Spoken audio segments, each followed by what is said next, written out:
I care about your feelings. I care about your money. And right now, if you're thinking about buying a house in certain states, you're about to make one of the biggest financial mistakes of your life. I'm Kevin O'Leary, and I've made millions in real estate. I've lost millions in real estate. And the difference between winning and losing comes down to one thing: data. Cold, hard, ugly data. And the data I'm looking at right now is screaming at me. It's telling me that there are 5 states in this country where you should not, under any circumstances, park your hard-earned capital in residential real estate. Not in the next year, not if someone puts a gun to your head. Now, before I tell you which states are on my kill list, I need you to do something for me. If you care about protecting your wealth, if you care about making smart decisions with your money, you need to hit that subscribe button right now. Smash it. This channel is about financial survival. It's about making sure you don't get slaughtered in the marketplace while everyone else is telling you everything is fine. We deal in truth here, not hopium. So subscribe, become a member, join this community. Because what I'm about to tell you, most financial advisors won't have the guts to say. Let's get one thing straight.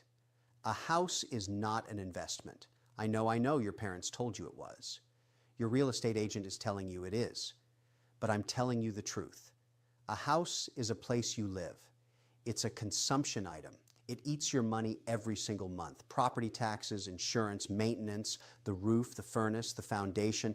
It's a cash-eating monster. Now, can real estate be a good investment? Absolutely. I own real estate all over the world, but only if you buy in the right place, at the right time, with the right fundamentals. And right now, in these 5 states, the fundamentals are broken. They're not just broken, they're catastrophically bad. Here's what most people don't understand. When you buy a house, you're not just buying 4 walls and a roof. You're buying into an economic ecosystem. You're buying into a tax structure. You're buying into a regulatory environment. You're buying into a labor market. And most importantly, you're buying into a migration pattern. Where are people moving to? Where are businesses relocating? Where is capital flowing? These are the questions that determine whether your house goes up in value or becomes a financial anchor around your neck. I've been doing this for 40 years. I've seen boom and bust cycles that would make your head spin. I've seen people buy at the top thinking they were geniuses, only to watch their net worth evaporate. And I've seen smart investors wait, stay patient, and buy when everyone else was panicking. The difference between these two groups isn't luck. It's discipline. It's the ability to look at the numbers and ignore the noise. So why am I sounding the alarm right now? Because I'm seeing something that terrifies me. I'm seeing a massive divergence in this country. I'm seeing states that are becoming economic powerhouses, and I'm seeing other states that are becoming economic graveyards. And the gap is widening every single day. The states that are winning big. Low taxes, business-friendly regulations, people flooding in, capital pouring in, job creation exploding. And the states that are losing, they're losing catastrophically. High taxes, businesses fleeing, population decline, crumbling infrastructure, and real estate markets that are about to get absolutely demolished. Now I know what you're thinking. Kevin, you're being dramatic. It can't be that bad. Oh, but it is, and I'm going to prove it to you with numbers. Not emotions, not politics, not what you want to believe, just numbers, because numbers don't lie. People lie. Politicians lie. Real estate agents lie. But numbers, they tell you the truth. Here's the thing about real estate markets. They move slowly until they don't. For years, you can have a market that looks stable. Prices are flat, maybe going up a tiny bit, and everyone thinks everything is fine. But underneath, the fundamentals are rotting, businesses are leaving, young people are leaving, the tax base is shrinking. And then one day, boom, the market cracks. And when it cracks, it doesn't just go down 10% or 20%. It can go down 30, 40, even 50%. And if you bought at the peak, you're wiped out. Your equity is gone. You're underwater on your mortgage. And you're stuck. You can't sell. You can't move. You're trapped. This is what I'm trying to save you from. This is why I'm making this video. Because I can see the cracks forming. I can see which states are about to fall off a cliff. And I don't want you to be the person holding the bag when it happens. Let me tell you how I analyze real estate markets. First, I look at migration data. Are people moving in or moving out? If net migration is negative, that's a red flag. Because when people leave, demand for housing drops. And when demand drops, prices follow. Second, I look at business formation and business exits. Are companies being created or are they shutting down? Are major employers staying or leaving? Third, I look at the tax environment. Are taxes going up or down? Because taxes are a cost, and in real estate, costs matter. Fourth, I look at regulations. How easy is it to build new housing? How easy is it to run a business? Because if it's hard to build and hard to do business, that's a problem.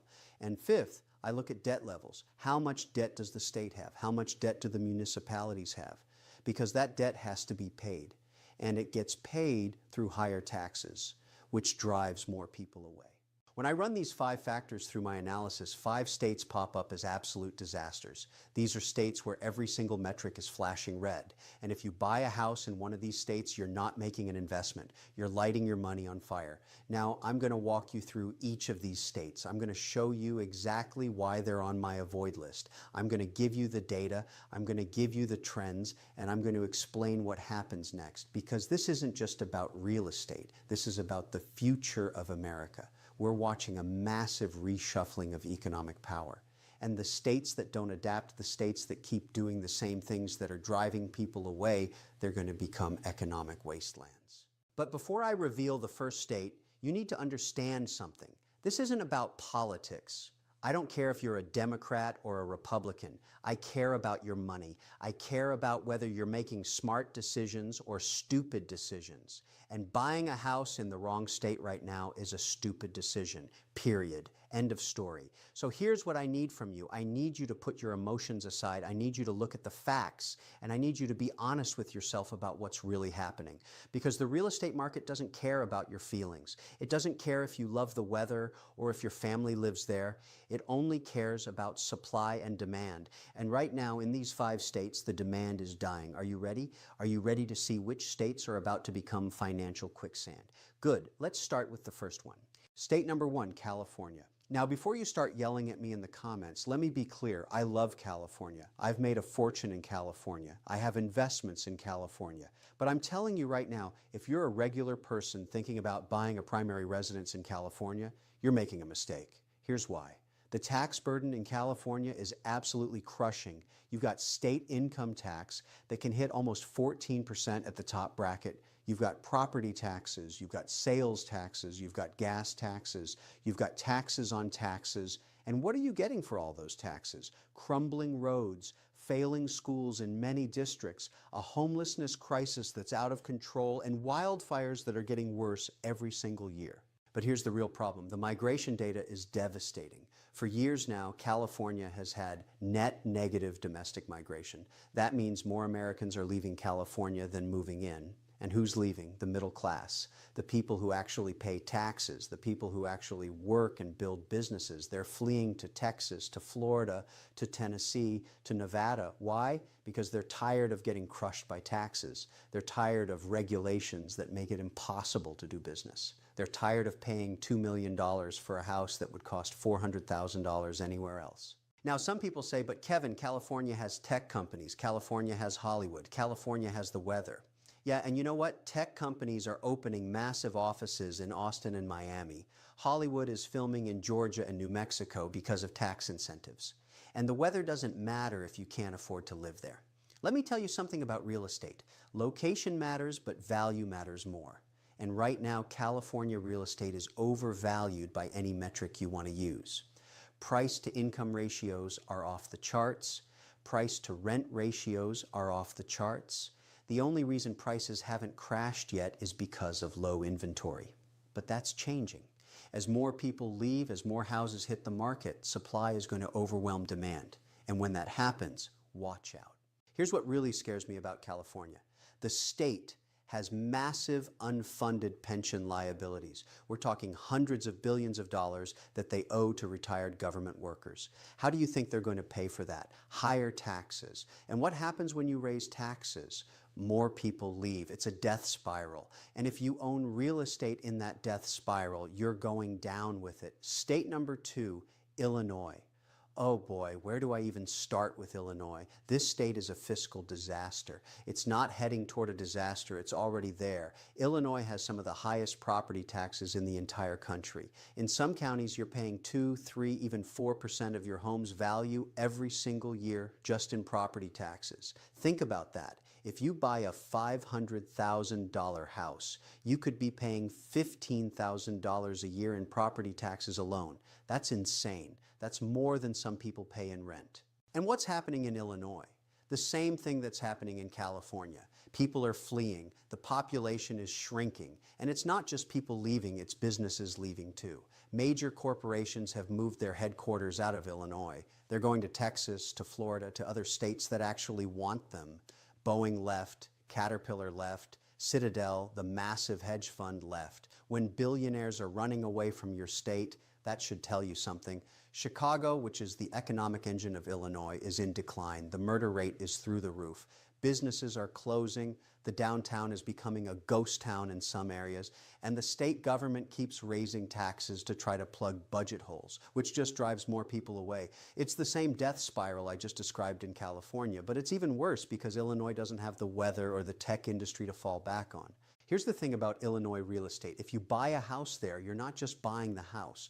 You're buying into a broken system. You're betting that somehow, magically, Illinois is going to turn things around. And I'm telling you, it's not going to happen.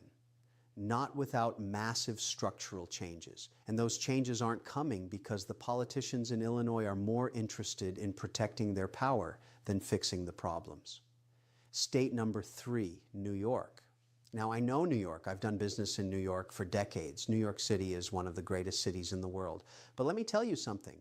The state of New York is committing economic suicide. The taxes are outrageous. The regulations are suffocating. And the attitude toward business is downright hostile. I moved my personal residence out of New York years ago because I got tired of writing massive checks to a state government that wasted my money. And I'm not alone. Thousands of high earners have left New York. They've gone to Florida, which has no state income tax. They've gone to Texas, which has no state income tax. They've gone to Tennessee, which has no state income tax. Are you seeing a pattern here? People follow tax policy. Capital follows tax policy. And right now, capital is running away from New York as fast as it can. The real estate market in New York is being held up by foreign buyers and by people who are trapped in rent-controlled apartments. But that's not a sustainable model. As more companies allow remote work, as more people realize they can live anywhere, why would they choose to pay New York prices and New York taxes? They wouldn't, and they're not. Here's what's going to happen in New York. The tax base is going to continue to shrink as high earners leave. The state is going to raise taxes even more to make up for the lost revenue. That's going to push even more people out. And eventually, you're going to see real estate prices start to crack. Not in Manhattan, maybe. Manhattan has always been its own beast. But in the suburbs, in upstate New York, in the outer boroughs, you're going to see prices fall. And if you're the person who bought at the peak, you're going to lose a fortune. State number 4, New Jersey. New Jersey has the highest property taxes in America. Read that again, the highest. You can buy a modest house in New Jersey and pay $20,000, $30,000, even $40,000 a year in property taxes. That's not a mortgage payment. That's just the tax. And what are you getting for that money? Not much. The schools are good in some areas, terrible in others. The roads are a mess. The public pension system is broke. And the state is run by politicians who think the answer to every problem is to raise taxes. New Jersey is geographically stuck between New York and Philadelphia. It should be thriving because of that location, but instead it's dying. Why? Because people are tired of being taxed to death. They're tired of watching their neighbors move to Pennsylvania, which has much lower property taxes. They're tired of seeing businesses close or relocate. Here's the cold, hard truth about New Jersey real estate. The only reason it has any value at all is because of proximity to New York City. People live in New Jersey and commute to New York. But with remote work becoming permanent for many companies, that commute doesn't matter anymore. If you don't have to go to the office 5 days a week, why would you pay New Jersey prices and New Jersey taxes? You wouldn't. And that's why New Jersey real estate is going to get hammered.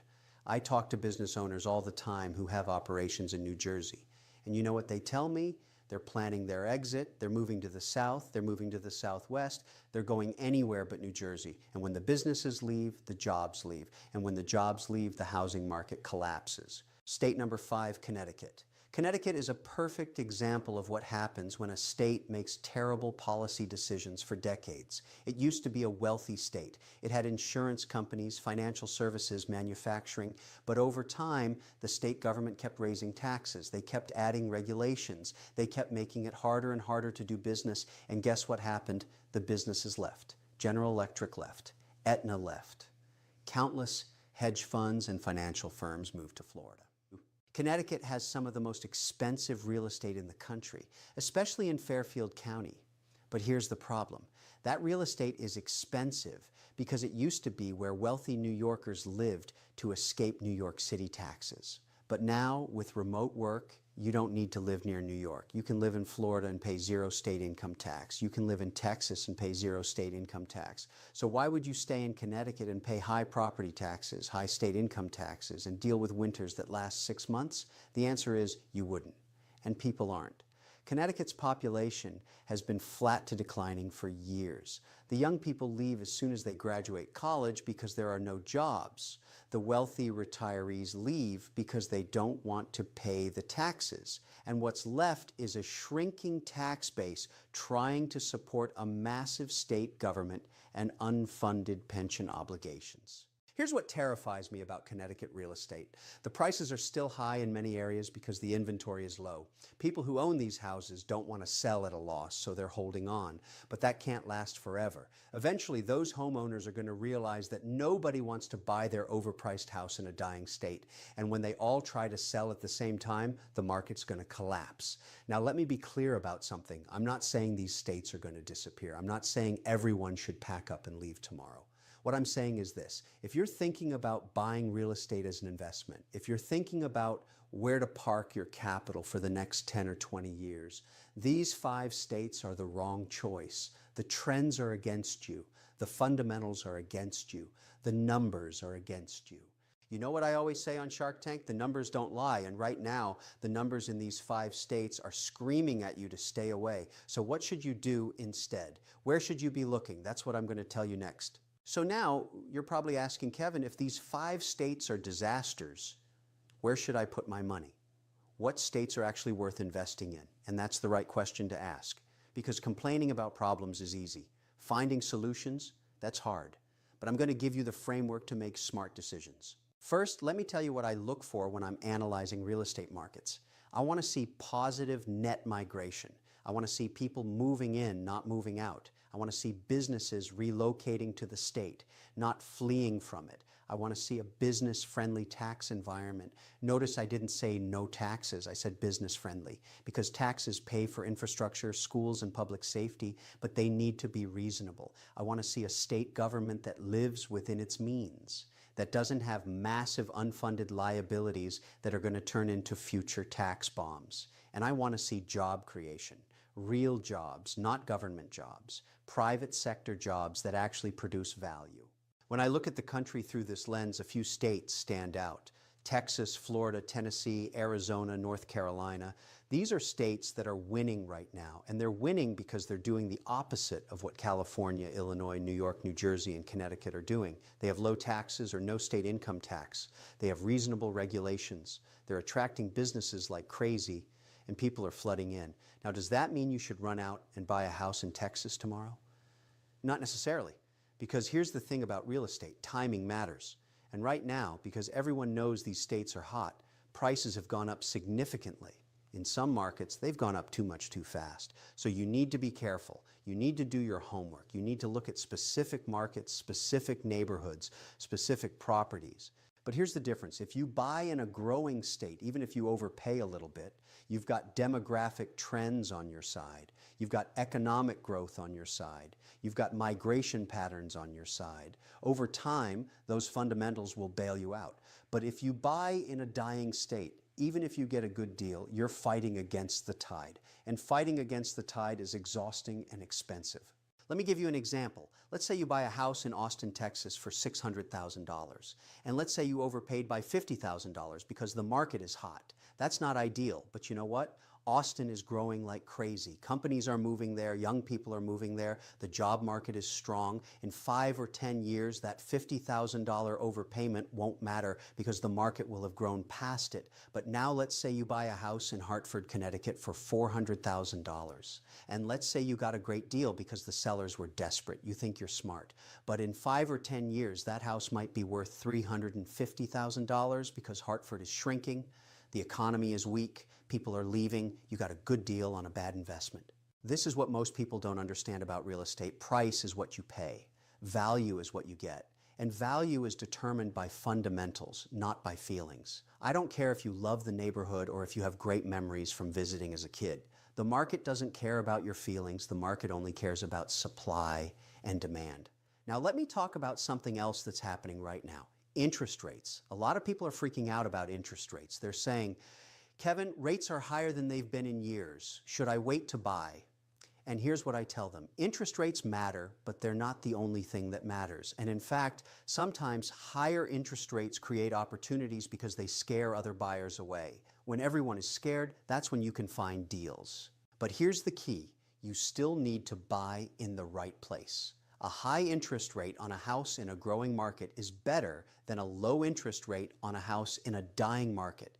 Because with the growing market, you can refinance later when rates come down. But with the dying market, you're stuck with a depreciating asset no matter what the interest rate is. I've been investing in real estate for 40 years. I've seen interest rates at 3% and I've seen them at 18%. And you know what I've learned? The rate matters less than the location. Always. Without exception. A good property in a good market will make you money at almost any interest rate. A bad property in a bad market will lose you money even if the rate is zero. So here's my advice to you. If you're thinking about buying a house, stop thinking about it as a place to live and start thinking about it as a business decision, because that's what it is. You're committing hundreds of thousands of dollars of capital. You're taking on debt. You're accepting risk. This is a business transaction. Treat it like one. Do your research. Look at the migration data. Look at the business climate. Look at the tax environment. Look at the job market. Look at the state's fiscal health. Look at crime rates. Look at school quality. Look at infrastructure. And then make a decision based on facts, not emotions. Because I promise you, the market will punish emotional decisions every single time. Now, I know some of you are thinking, but Kevin, I already own a house in one of those 5 states. What should I do? And that's a tough question because selling a house is expensive. You've got realtor commissions, closing costs, moving expenses, and you might be underwater if you bought recently. So I'm not telling you to panic and sell immediately, but I am telling you to have a plan. If you're young and mobile, if you don't have deep roots keeping you in that state, seriously consider relocating.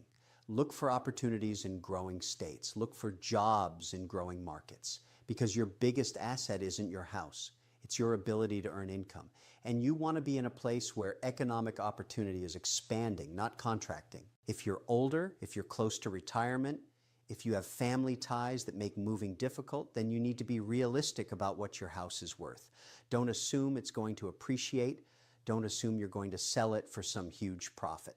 Plan for the possibility that it might be worth less when you're ready to sell, and make sure your retirement plan doesn't depend on tapping home equity that might not be there. And if you're a landlord, if you own rental properties in one of these states, watch your numbers like a hawk. As soon as your cash flow turns negative, as soon as the property stops making money, get out.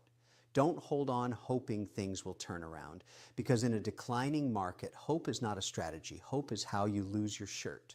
Here's what I want you to understand. The American economy is going through a massive transformation.